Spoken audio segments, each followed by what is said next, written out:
Vamos voltar para o Soares aqui um tiquinho, que a gente fala uma coisa fácil e uma coisa difícil. Eu vi que estava muito pesado ficar falando só do Suarão aqui, que o negócio é complicado. Ó, muitas vezes, escrevendo um texto, torna-se necessário impessoalizá-lo, ou seja, omitir seus agentes, ou porque seja redundante explicitá-los, ou por não haver conveniência em fazê-los dentro da filosofia daquele conhecimento de máxima, que diz que se costuma constar o milagre, mas não o santo. Olha só, impessoalização. Tomem muito cuidado com o devemos fazer tal coisa, com o avançaremos.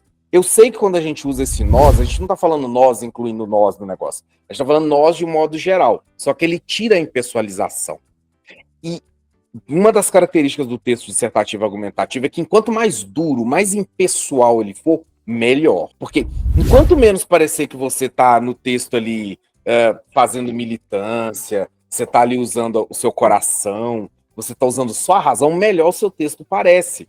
Por quê? O texto dissertativo argumentativo, ele não é um texto que visa emocionar a pessoa. Ele é um texto que visa convencer através de argumentos sólidos. Então, ele é um texto que, por definição, ele tem que ser esvaziado de emotividade, tá? Ó, digamos, por exemplo, temos que relatar a alguém a reforma que passou na casa. Seria bastante estranho construir um texto assim.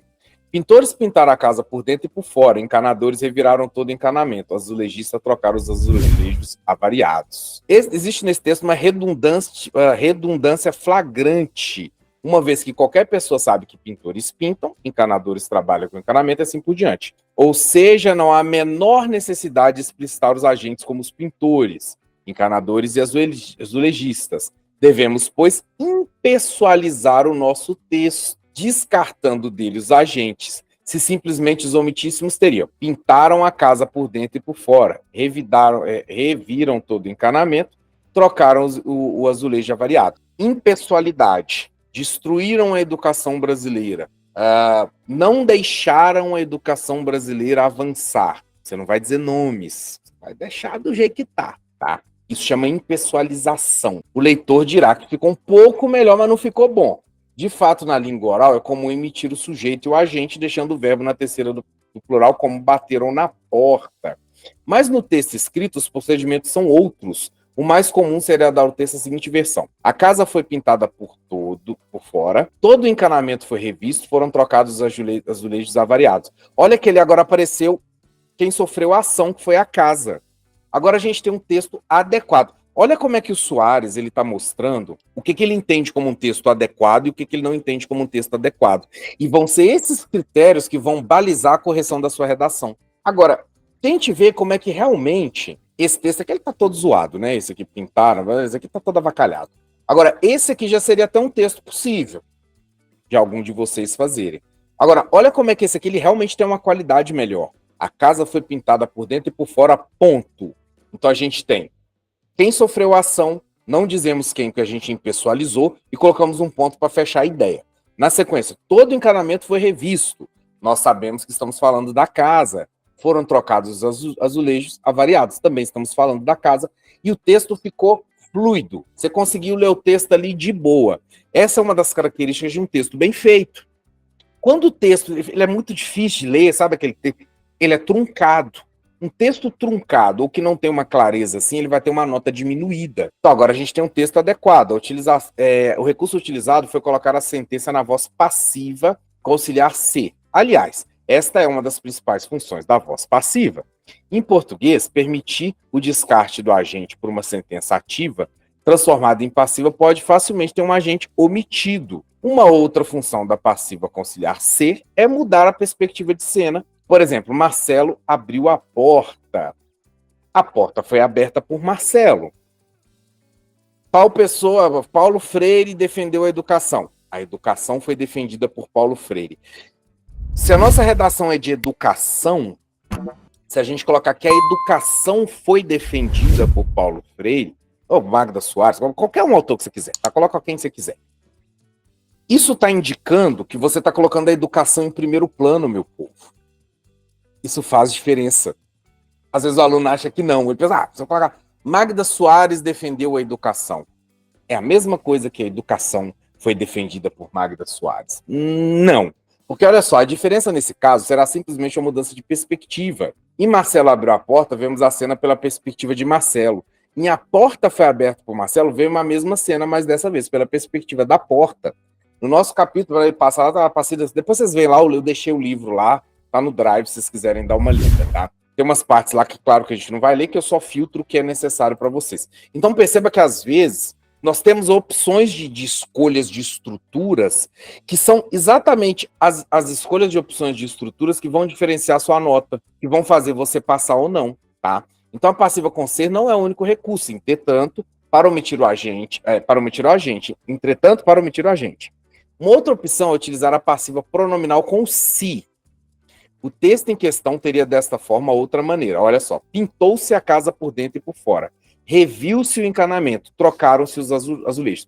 Muito cuidado com essa forma se. Vocês necessitam usar ela, tá? Mas vocês têm que ter cuidado com o acordo. Olha lá. Pintou-se a casa, tá no singular. E trocaram-se os azulejos, tá no plural. Quando a gente usa essa forma se, é muito fácil a gente errar. A gente colocar alguma coisa, aí você colocar aí, trocaram-se os azulejos. Você tem que lembrar que ele está no plural, por quê? Azulejos são trocados. Pintou-se a casa, por quê? A casa é pintada. Você está falando da casa, tal qual aqui embaixo, você está falando dos azulejos. Então, por isso que o verbo ele tem que fazer o acordo, tá? Vocês têm que tomar muito cuidado. O que aparece de erro com si, vocês não têm noção. No medidas são necessárias. O aluno sempre coloca, são necessário medidas, ou é necessário medidas. Não, medidas são necessárias. Então você tem que tomar cuidado com isso, tá? Normalmente, tanto na primeira versão, o verbo ser, quanto na segunda, o pronome ser é comum o sujeito ficar posposto, ou seja, colocado depois. É preciso prestar muita atenção nessas situações, porque mesmo posposto, o verbo concorda com ele. Sentenças como, foi trocado o azulejo a variados, trocou-se os azulejos a variados. Olha como é que é fácil se ele colocar, foi trocado os azulejos.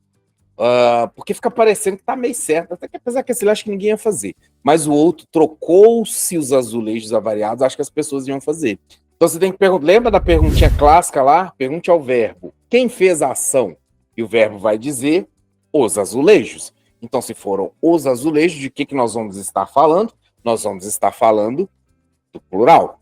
Sacaram? Então, percebam que esse tipo de detalhamento na frase e esse tipo de estilo modificado, vocês precisam ir refinando eles.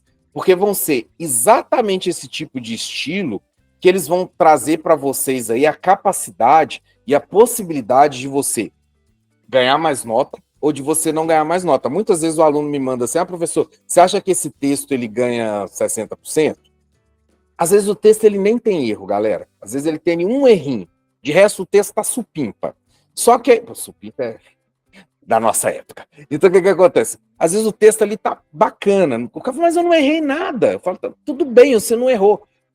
Só que seu estilo não tá um estilo superior. Se o seu texto não tá um estilo superior, você não vai ganhar nota a mais. Porque não basta você não errar.